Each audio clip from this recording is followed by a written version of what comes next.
Esportes Gerais está no ar. Veja nesta edição uma matéria muito bacana sobre patinação artística e entenda por que este esporte é tão admirado.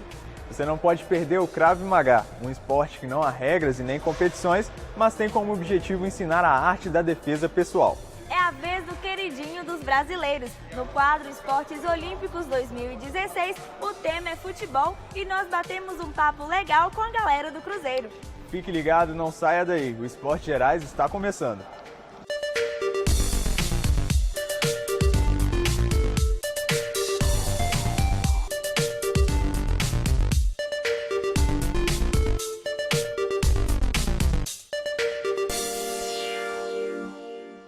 Se equilibrar enquanto realiza movimentos perfeitos durante uma competição não é fácil. Este é um desafio para os praticantes da patinação artística, um esporte de alto rendimento e precisão.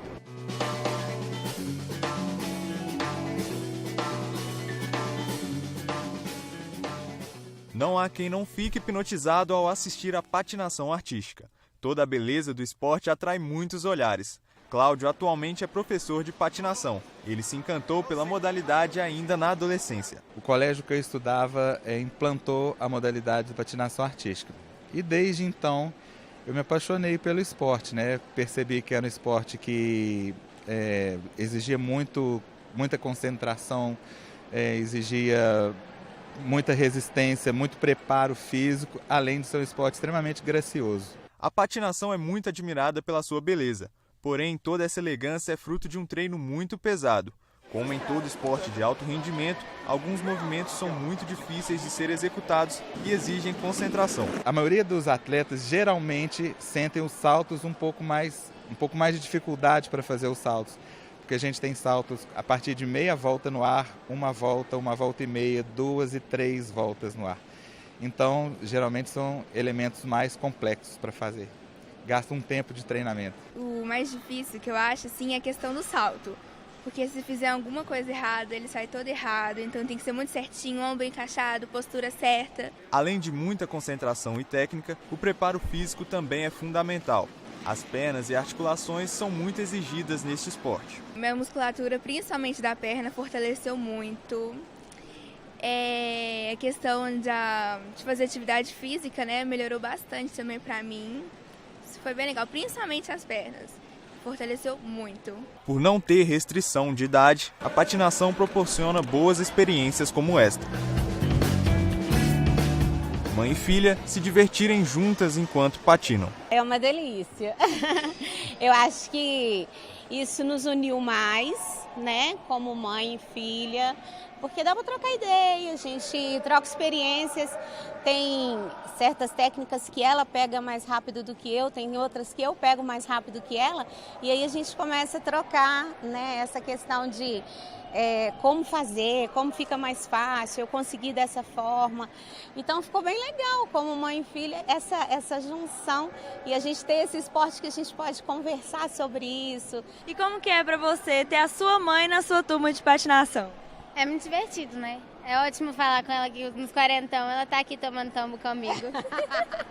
Gabriela tem só 9 anos, mas já aprendeu muita coisa. Eu tô começando a aprender a fazer agachadinho de uma perna, mas eu já faço com as duas. Eu faço mãozinho pra frente e pra trás. Eu tô aprendendo também, eu já sei um pouco a andar sem uma perna, só com a outra. Eu também já sei a patinar, eu também sei fazer machadinho, um monte de coisa que eu sei fazer na patinação.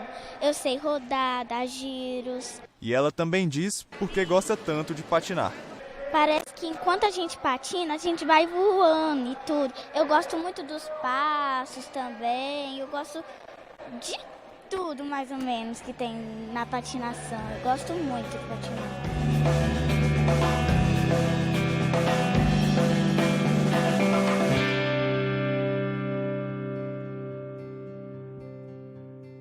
O foco agora é defesa pessoal. Nós viemos praticar o Krav Maga, uma modalidade que trabalha movimentos de contra-ataque e autodefesa. O Krav Maga é a única luta reconhecida mundialmente como arte de defesa pessoal. Por isso, não há competições nem regras.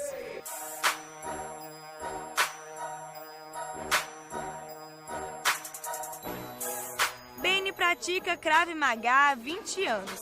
Para ele, a atividade não tem muitas restrições de idade. Para desenvolver, basta ter dedicação. O Krav Maga serve para todo mundo. Então você tem mulher, você tem criança, você tem idosos, você tem jovens, tá? Serve para qualquer um. Então a gente nas academias recebe esse tipo de aluno e normalmente junto. Tirando as criancinhas de 5 a 8 anos, que é um horário especial, os adultos, a partir de 10 anos, 8, 9 anos, já vem treinando com os adultos, não tem problema nenhum. De origem militar, a técnica do Krav Maga visa simplificar e aumentar a força dos movimentos de contra-ataque. Não só no Brasil, mas hoje a violência existe no mundo inteiro. Tá? Se a gente vai pegar países que não tem violência urbana, às vezes tem atentado terrorista, tem situações de agressões de um bêbado, ou violência sexual. Então, eu acho que o que atrai mais as pessoas para cá, não só a violência, tá? Principalmente a violência, mas também para fazer uma atividade física, um ambiente saudável. Além de utilizar a técnica para a defesa pessoal, o Krav Maga ajuda a desenvolver autoconfiança. E isso te ajuda para outras coisas na vida, né? No trabalho, na escola, no profissional em geral, né?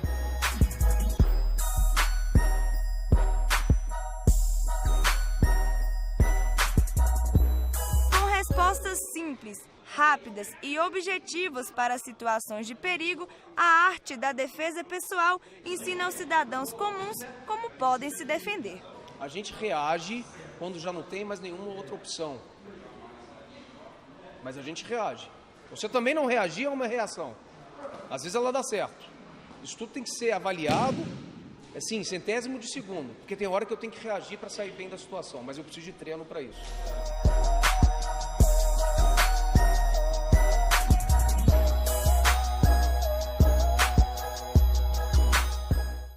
Imagina ser jogador de futebol e defender a camisa de um grande clube. E como seria vestir as cores da seleção brasileira? Pois é, muitos jovens conseguem realizar esse sonho. E o que seria apenas um desejo de criança pode se tornar motivo de orgulho não só para o jogador, mas para todo um país.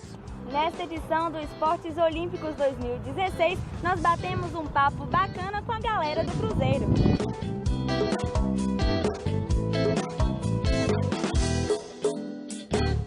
Gabriel, Igor e Pedro. Esses 3 amigos têm um sonho em comum, o de ser jogador profissional. E apesar de jovens, já passaram por momentos difíceis para realizar esse sonho. Acho que no começo é muita pressão, né? Eu não estava acostumado com isso. Cheguei no Cruzeiro com 9 anos. Às vezes minha mãe tinha muito desafio para me levar para treinar e tal, até eu ficar alojado aqui. E aos poucos as coisas foram se acertando. E eu acho que agora falta muito pouco para me realizar meu sonho. E os seus, cara? Sim, no começo minha maior dificuldade foi ir treinar, entendeu?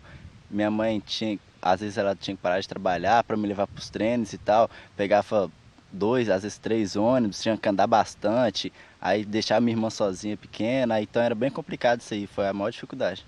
O apoio da família é essencial. Graças a Deus eu tenho uma família que sempre me apoiou muito em tudo que eu quis ou que eu tentei fazer até hoje. Minha mãe é aposentada e minha mãe sempre me acompanhou em todos os lugares onde eu fui. E se não fosse o apoio de todos na minha casa, eu acho que eu não teria conseguido chegar onde que eu cheguei até hoje. Você já passou por algum momento difícil assim que você pensou em desistir? Passei, eu acho que... Tô num momento recente, né? Tô voltando de lesão agora. Tive uma lesão no final do ano passado na tíbia, onde que tem 8 meses que eu fiquei parado. E pensei muita coisa, passou muita coisa na minha cabeça, como que eu ia voltar, se eu ia estar bem, se eu não ia sentir dor mais, que foi uma lesão onde que quase quebrou o osso da minha perna. Mas graças a Deus deu tudo certo. Tive muito apoio dos meus amigos, meus familiares, o clube que me ajudou muito, o Cruzeiro me deu muito apoio para voltar. E graças a Deus estou voltando agora e vamos seguir em frente. E você, o que notou de diferente depois que começou a jogar futebol? O futebol é uma grande escola da vida, né? O futebol nos ensina a ter um grande convívio social, a gente aprende a conhecer outras culturas, a saber lidar com outras pessoas. Então o futebol foi muito bom em relação a isso. Ser jogador de futebol também envolve seleção brasileira. Afinal de contas, as Olimpíadas estão batendo na porta. Olimpíadas aqui no Brasil, a chance aumenta muito mais. A torcida aqui abraçando o time com o nosso craque Neymar. Acho que esse ano o Brasil tem muita chance de conquistar esse ouro inédito aí. Por falar em Olimpíadas, em 88, o jogador Hamilton de Souza, o Careca, foi um dos responsáveis por conquistar pela seleção brasileira a medalha de prata nas Olimpíadas de Seul, na Coreia do Sul. Sempre eu tive um sonho, né, de poder ou disputar uma Olimpíadas ou disputar uma Copa do Mundo. Infelizmente não deu para eu poder disputar uma Copa do Mundo, mas deu para eu disputar uma Olimpíadas, né? Uma Olimpíadas que foi sensacional, né? Apesar de em 88 nós termos ficado em segundo lugar, medalha de prata, mas o Brasil ele fez uma base para a seleção ser campeã na Copa de 1994, né? Que foi a base da Olimpíada de 1988. Por compartilharem do mesmo sonho, os três jovens construíram uma amizade que tem como base o futebol. É muito bom, sabe? O Igor, tô jogando com ele desde 10 anos, a gente jogou junto no América, então já tem 8 anos a gente tá junto. Depois vim pra cá conhecer o Gabriel também, nós três somos muitos amigos próximos, entendeu? Então o convívio é muito bom, a gente, como você falou, a gente passa mais tempo aqui com a família, então é fundamental ter um bom convívio. Vamos para um rápido intervalo, mas já voltamos. No próximo bloco você confere como nos saímos numa volta de bicicleta na Lagoa da Pampulha. E a entrevista especial é com a maratonista Laura Barreto.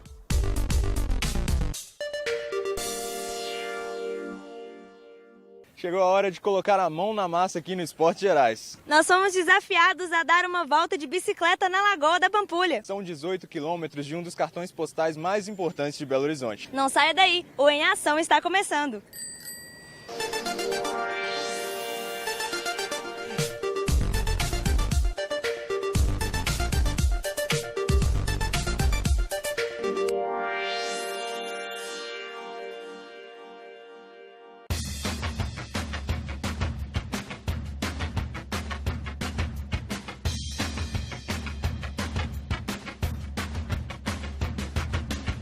Uma das atividades físicas mais praticadas por quem deseja estar em forma é o ciclismo. Além do visual, a Lagoa da Pampulha possui pistas próprias para a prática, o que atrai aqueles que querem andar de bicicleta.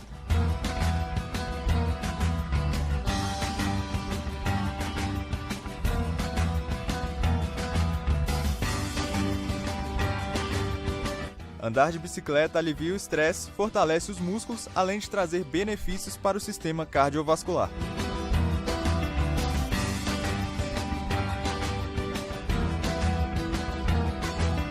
Para pedalar 18 km é necessário muito fôlego e resistência. Apesar do desgaste, o visual da lagoa compensa qualquer cansaço.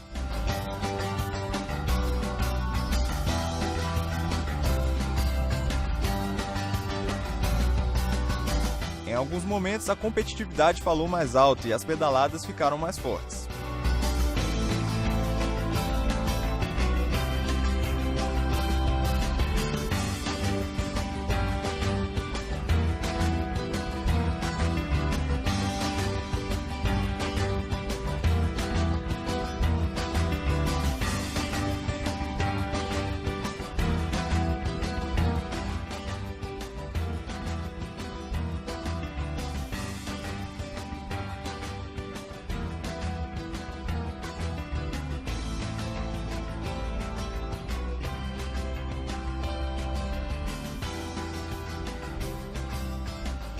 É, galera, andar de bicicleta é muito divertido, mas não é fácil não. Mas vale muito a pena, porque andar de bicicleta, mesmo que seja cansativo, olhando a paisagem da Lagoa da Pampulha, é muito bonito. São 18 quilômetros, mas que compensam, né? Pois é uma atividade prazerosa e que faz muito bem à saúde.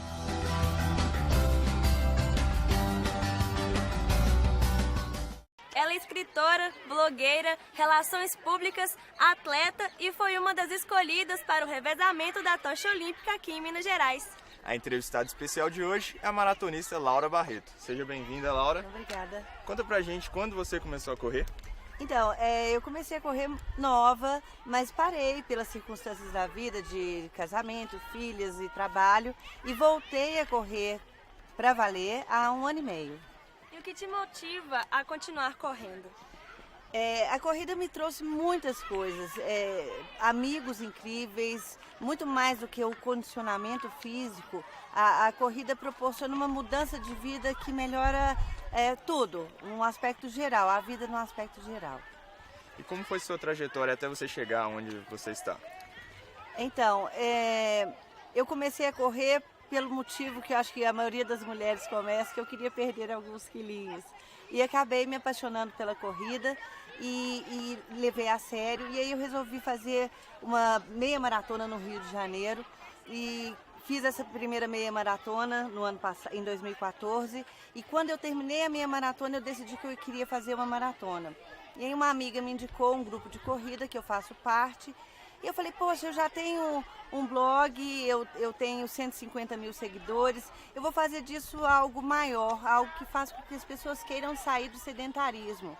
E aí, para fazer disso alguma coisa que tivesse um apelo, eu resolvi unir com a questão social e ajudar institutos que cuidavam de pessoas com câncer.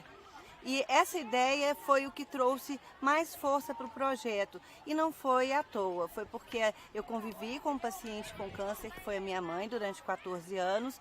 Então eu sei que o desafio que essas pessoas, que os pacientes travam é muito difícil e que o desafio também para os hospitais que cuidam dessas pessoas de forma voluntária é maior ainda. E assim, quais foram as atividades que você exerceu antes de ser corredora? Então, eu sou formada em comunicação, né? Formei aqui na PUC e depois disso eu trabalhei em grandes empresas como a Unilever, como a Shell e caí para a área comercial e fui muito feliz na área comercial durante muito tempo.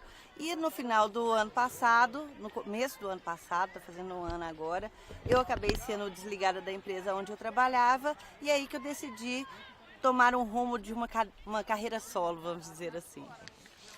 E qual a sensação de ter sido escolhida para ser uma das condutoras durante o revezamento da tocha olímpica? Olha, eu acho que essa foi uma das maiores surpresas da minha vida, a maior honra que eu já tive até hoje. Não sei se as pessoas não estão dando a dimensão que é para a coisa, mas é o maior evento esportivo do mundo. São 42 modalidades esportivas e 12 mil atletas, o mundo inteiro de olho no Brasil. Então a chama ela carrega muito mais do que a questão de uma Olimpíada acontecendo no Brasil. É o fato de carregar união, fraternidade, é uma energia muito forte, né? E ser escolhida para isso é um jeito que eu consegui também uma honra de divulgar mais a campanha para o Hospital da Baleia, que é hoje o mais importante para mim. Laura, e como a prática de exercícios mudou a sua rotina? Eu acordo diariamente às 5 da manhã, eu treino às terças, quintas, sábado e domingo. A alimentação mudou, eu acho que muda tudo, porque mudam até as amizades, porque você deixa de sair na sexta-feira porque você sabe que você tem o treino longo. Então exige uma disciplina muito grande, mas em compensação você vê os resultados com muito pouco tempo. Você já nota essa diferença. Eu não sou uma atleta profissional, sou uma atleta amadora, meus tempos não são nada excepcionais, são bem medianos, mas o que faz a diferença é justamente a determinação e a vontade de continuar. Qual foi o maior desafio que você já enfrentou no esporte? Bem, o maior desafio que eu enfrentei foi a Maratona de Roterdã, que eu fiz em 2015, que fez parte do meu primeiro projeto para ajudar um instituto que cuida de pessoas com câncer. E o formato era o seguinte, para cada pessoa que eu chegasse na frente, seria doado R$1 para esse instituto. E 1 mês antes da prova, eu descobri que eu estava com uma periostite, que é uma inflamação no osso. E como eu já tinha me comprometido e já tinha muita gente torcendo, as pessoas acompanhando, eu decidi fazer a prova assim mesmo. E eu corri com muita dor, desde o primeiro passo.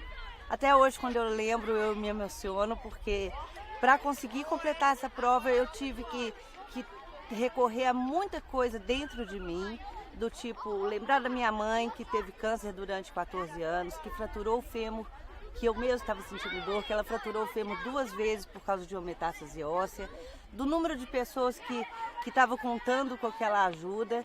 Então, foi um desafio que eu brinco e falo que Deus é um ótimo roteirista, porque isso trouxe mais visibilidade para o projeto e ainda me fez uma pessoa mais forte e me fez acreditar que todo mundo, quando quer fazer alguma coisa, se levar a sério, consegue.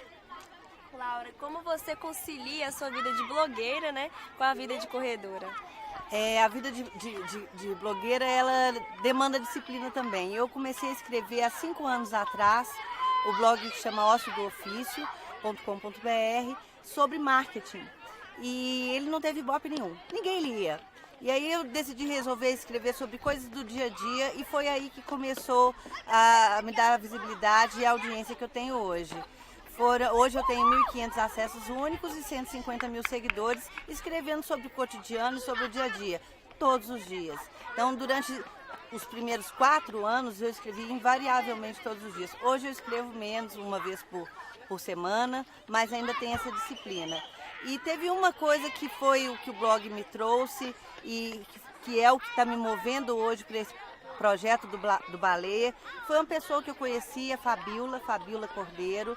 Ela me procurou pedindo ajuda para a gente conseguir uma prótese para ela, porque ela teve a perna amputada em virtude de um câncer e ela queria voltar a correr, era atleta. E eu tentei, fiz campanha nas redes sociais e, para minha tristeza, eu não consegui. E aí eu fiquei sabendo há 3 meses atrás que o câncer da Bila tinha voltado, marquei com ela uma visita, ela já estava em tratamento, quimioterapia. Aí no dia seguinte, quando eu fui encontrá-la, ela faleceu. Então, isso aí me fez ter mais vontade ainda que a campanha do Hospital da Baleia tenha sucesso. Então, eu faço isso pelo Baleia, pela Bila e por mais todos os pacientes que estão travando essa luta contra o câncer. E acho que é por isso que eu fui convidada para carregar a tocha. Laura, muito obrigada. Boa sorte nas suas maratonas e também nas maratonas da vida. Eu que agradeço. O Esporte Gerais fica por aqui. Não se esqueça de nos acompanhar em nossas redes sociais. Fique agora com os melhores momentos do programa. Até a próxima. Tchau.